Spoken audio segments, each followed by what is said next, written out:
Саламатсыздарбы агайын туугандар? Маңдайында отурган апа Мырзагүл Керимбекова деген суусамырлык эжекебиз. Менин жердешим болот. Кыргызда жакшы кеп бар.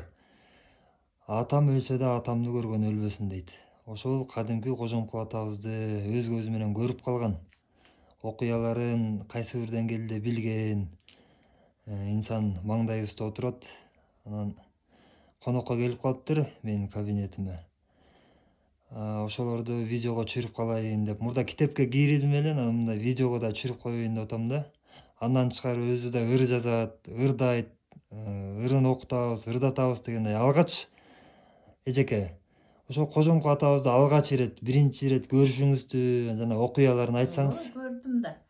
Мен атамды көргөн үчүн ошо сага айтайын деп келбедим балекитин эле. Атам ошо өңдү түстү далбардай чоң киши болчу. Эми аны мен эмени билбей эле бир күнү атам айтты. Атам дагы бай болгондуктан косулактары бар эле, косу эшикке чыгарып койду эмеден деди. Сарайдан чыгар деп. Ошентип эшикке чыгып косуларды эшикке айдап, эмесем ылдыйтан эле бир эшек минген киши келет. Анан кийин кайра үйгө кирдим. Апа, ата, ылдыйтан эшек минген киши келет дедим. Ой, биякта эшек жок. Эмне айтып атат Кудайга деди. Анан мен кайра эшикке чыкканда, атам, апам экөө тең эшикке чыкканда, ал атам келип калыптыр, Кожомкул ат экен. Ой, карагашка ат экен, жашынакай эле. Эшек эмес эле. Ой, эшек эмес эле. Анан мен аны эшектей көрүп, тетияктан ошо эмеден ылдый жактан келатканда бир дөңдөн ылдый түшкөндө эшектей көрүндү. Кайра чыгат. Анан биздин үйдүн жанына келгенде эле, ой, чоң киши экен. Килтеген чоң киши экен, ушундай кашы калың, маңдайы ушундай неме сүрдүү. Ой, кайсы куштун балапаны я? Десе эле эсим чыгып. Анан мен ошентсем, ой, Кожеке, билесиңби, экөөбүз ашкан баягы улар ашычы, ошол жактан таап келгем. Ошол куштун балапаны деп тамашалады да. Анан ошентип анан кийин үйгө киришти. Атаң келип калыптыр, ой, балбаным келип калыптыр деп. Балбаным деп ошентип тамашалашчу, экөө бирин-бир тамашалаша берчү. Эми а киши ушундай чоң киши экен, жөрмөлөгөн сыяктуу болуп калды мага. Эшикте чөлү жөрмөлөп кирип. Мындай эңкейип турбай аны жөрмөлөп баратат деп коп. Анан чыкканда да ошентип жөрмөлөп чыкты. Анан атаман боз үйгөбү же кадимки эле үйгөбү? Чоң эле үй, мындай эшиги бар эле үй. Эшиги бар эле үй. Анан а кишити көрсө эмеси потолокко чейин чоң турбайбы. Анан мындай далылуу өзү аябай. Анан кийин ушундай бет түзү ушу сулуу, кашы калың мындай. Анан кийин мурду кырдач. Анан мындай сыйда сакал киши экен. Андай апсыйып сапсыйган сакалдуу эмес. Ага караганда менин атам сакалдуу болчу. Апсыйдындай. Анан негизи жакшы адамдардын немеси жакшы болот турбайбы. Кайран гана киши. Ошол бир 4-5 сааттайбы аны көп эле отурушту. Не аңгеме куруп атышты, мен уккан жокмун. Баламын улам эле атам, бар, тиги косуларды карап тур. Тетияктан койлордун баары келип эм коет. Анагы оросканды кайтар дедим эле койду. Ал бияка жакын келбеш экен эми деп эле ошентип баурап. Анан а кишинен кийин кайра ошентип сүйлөшүнүн аттанып кетти. Негизи Кожомкул атам мындай баурап көп сүйлөгөн, андай эле кажылдай берген адамдардан эмес болчу. Мен ойлойм да, ошо мындай баурап десем, жок, анан эмне болуптур? Анан кандай экен? Деп эле ошентип жакшынакай ушундай сылык, ушундай сонун, анан боз күрмөсү бар эле. Боз күрмөсүн ошо мен көрүп калдым. Анан тебетеи жакшынакай чоң кара тебетей. Анан ошентип кетип калды. Анан кийин эметенин жана Кожомкул деген ушул. Көрдүңбү? Кожомкул, мен Кожомкул досум бар деп атпаймынбы? Деп атам кайра ал кеткенин айтып атпайм. Мен билбейм да, тааныбайм. Биринчи жолу эле көрүшүм. Каза болгондогусун айтсаңыз эжеке. Ооба, анан кийин кабар айтып келди деп атпайсызбы? ооба, анан эле бир 2-3 күндөн кийин эле кайра кабар келип калды. Бир кишиге датчан. Ырсаке. Ырсаке. Баягы Кожомкул кайтыш болуптур. Деп эле. Я. Эмне дейт атамдын көрү. 2-3 күн калган эле кетпеди эле. Бирдин оорупурбу? Билбейм. Ооруганын кайтыш болуптур. Ошол атам кетти, апам да кетти. Анан эле бир 2-3 күн жүрүштү. Анда эжем бар болчу, турмушка чыга элек болчу эжемиш. Анан да сап кетип койчанын аты Үп экен. Анан Үп эжем экөөбүз үйтөлүп мен улак кайтарам, косо айтырам. Анан келди. Келгенде деле багы жаны тынбай эле жер соғып жүрөт. Жер, сен де тоёсуңбу? Тоёсуңбу жер? Ой, жер, сен коёсуңбу? Коёсуңбу жер деп эле жер уга тургансып эле жерди сабайт. Негизи атам эши жашык киши болчу. Анан бир жолу да ошентип ат минип өйдө жака бир жака эменикине барып келем. Келбапка арка мучкашылар айылчылап келет. Ошондо дагы ошо жоо жүрөктүн башында бир чоң таш бар экен. Анан мындай көлөмдүү узун экен да. Ушун мындай эле жерди жыгып жатты. Анан баягы жерге түшүп алып дагы баягы койгулап атат да камчы менен. Мына ушуну да Кожомкул көтөргөн. Жер, сен неге тоёсуң деп атат. Таш кайтып атат. Анан ошондо көргөм мына кайран гана кишилер. Мына ошол Кожомкул атамдын эмгеги кандай зор эле. Кожомкул атам согуш убагында элдин баарын тең согушка жөнөп кеткенде өзү барган экен командирге, мени да согушка алып бар деп. Анан ошондо командир айтыптыр. Сен согушка барганда сен өзүң боюңда чоңкун, узун кишикесиң, чоң далбардай кишикесиң, окопко батпайсың. Сен атчытайт ошондо эле.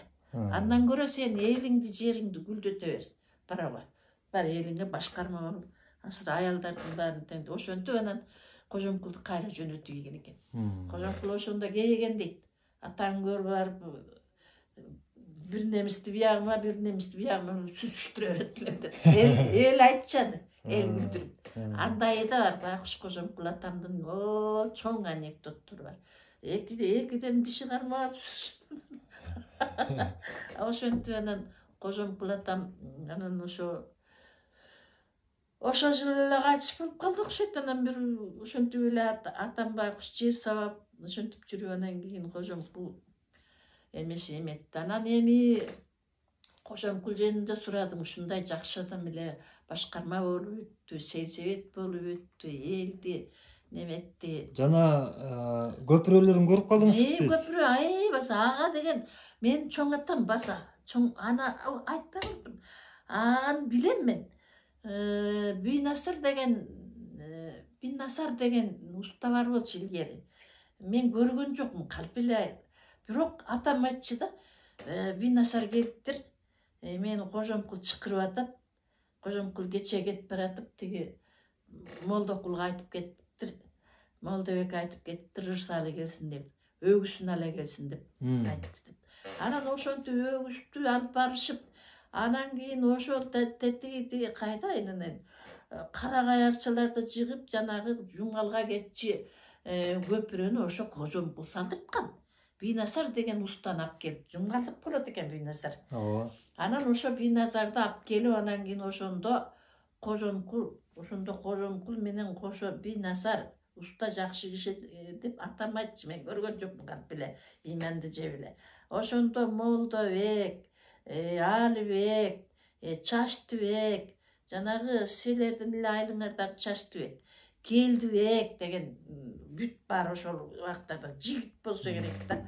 Ошолор баары барып, анан кийин килейген арчаларды өгүс менен ташыйт да. Өгүс менен ташып, ошондо да Кожомкул кошо, ошо мен башкармамын, мен сельсоветмин деп кырчырап турбай, жылаңачтанып алып таштарды көтөрүп ошол эменин түбүн бекитти дейт. Ошо Кожомкул бекиткен дейт.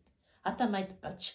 Ыйлаганда ушинтип ыйлап отуруп айтчу. Атам 72-жылы эле кайтыш болду. Көп жыл жашады. Ошондо ыйлап калышаттым. Атаңдын көрүү күчүң турайын, күчтүү, ушунун күчүндөй күч көргөн жокмун. Ой адам көкөбөрөнүн ортосуна далдайып байкуш килеген мен карагай устундун астына килеген таштардым. Ыргытканда тәтендей чачырайт дейттим эле. Тоонун боруна чейин суу. Ошону атам кыйын жомок кылып айтар эле. Мына көрдүңбү? Кожомкул атамдын эмгеги ушунчалык зор да. Эмне үчүн ушуну эл баатыры деп айтпайт? Эл баатыры деп айтыш керек. Мен ушу эмелерге нааразымын да, падышачылыктар. Кай нааразы болбоңуз. Жок, эл баатыры. Эл берет да. Эл берет баа. Элди айтыш керек ошону. Жок, ошо окуп атпайбы? Мына эл билсин деп сизден сурап атпайсызбы ошо? Кожомкулдун эмгегин эл баалап айтыш керек болчу. Анан эми ошо жана балбан деп эле балдыра беришет. Эми балбандар көп дечи. Бирок балбандыгы да бар болчу. Элдик муну эмгек баатыры десе мен ушуга ыраазы болот элем. Эмгек баатыры деген наам бериш керек болчу атама. Атам ошондо кичине баягы эмгеги сиңген жакшы адам эле, элге ушунчалык кадырлуу эле, канчалаган ундардын баарын тиги эмеге жөнөткөндө атам эле фронтко. Могу төө башын тешкен тоонун баарын тең таштарын ураткан атам эле. Эмне үчүн эмгегин баалашпайт? Эмгегин баалаш керек. Баалап атат буюрса. Эл баатыры деп айтыш керек. Эл баатыры деп. Мен атама ошентип эл баатыры деген наамды берсе деп ойлойм да. Рахмат эжеке. Эми жакшы, Кожомкул атабыз жөнүндө айтып эле келатабыз. Дагы сурайбыз. Могул убакыт деген тар экен да. Сиз эми китеп жазып жүргөн кишисиз. Китебиңиз чыкты, ыр жазып жүрөсүз. Анан өзүңүзгө жаккан бирин экин жанагы жакшыларга теңештим дегенби? Ырыңыз бар го. Китебиңизди көрсөтүп койсоңуз. Анан эми тиги китепте баягы Кожомкул атамдын немесине чыгарган, Чыңгыз Айтматовго чыгарган. Анан эми мен баягы ырларым мага мөл булак деп чыгаргам да. Жакшы. Баягы жүрөмүн дайым кыңылдап, жүрөктөн дайым ыр чыгар.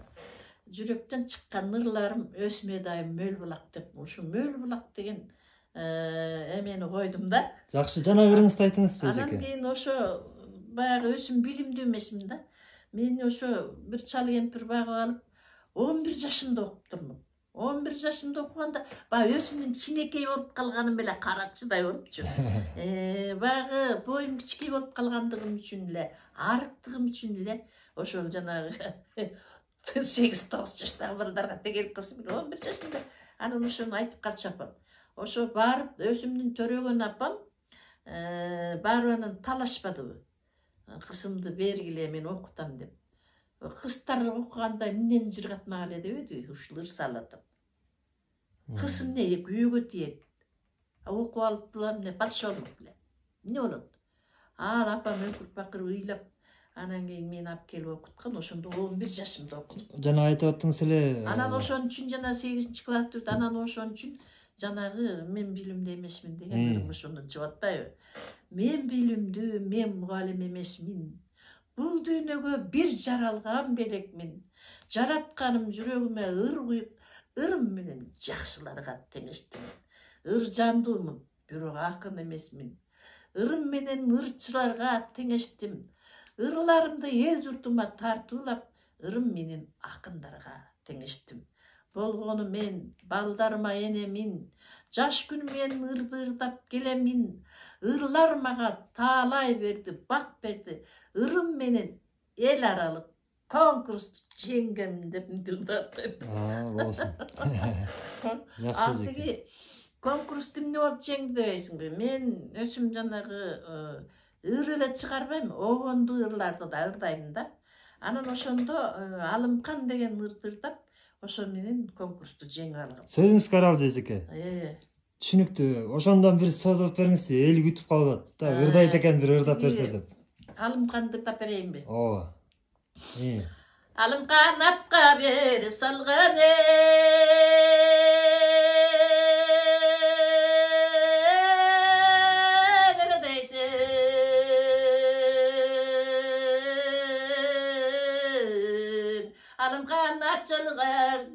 köngülü değsin.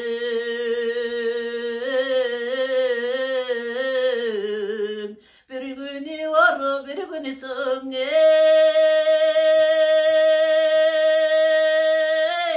Alım kana sağlık, dersin bilibeysin, bilibeysin. Kölü meydanım, ay köngülü çakçı jaydarım, bete gelü meydanım,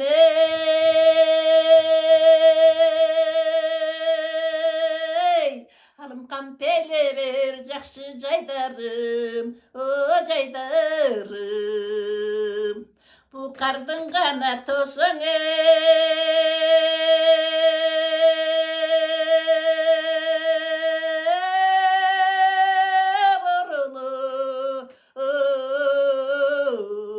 Oşo borulu uçasılış Borulup mağa geledi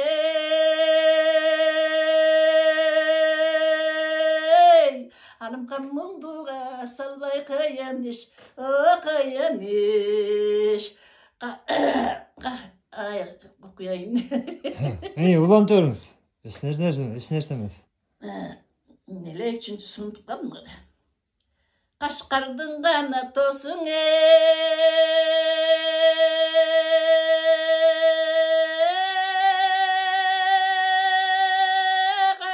gayrılış Oşa gayrılı uçasılış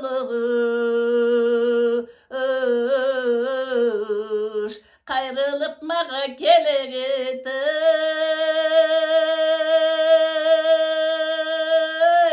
Alım kan gayrıga salvay kayaniş, kayaniş. Aşağı yoluksa kolgalı vay bulga sana bolu alım kan. Askınçülük ömürden gayzırga sana bolu alım kan. Toktavul çetken jaşkıyan o şotыңdasan bolan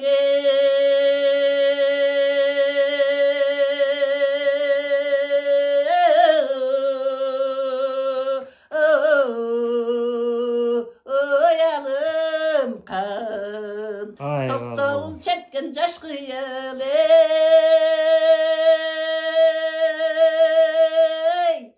o şotыңdasan bolan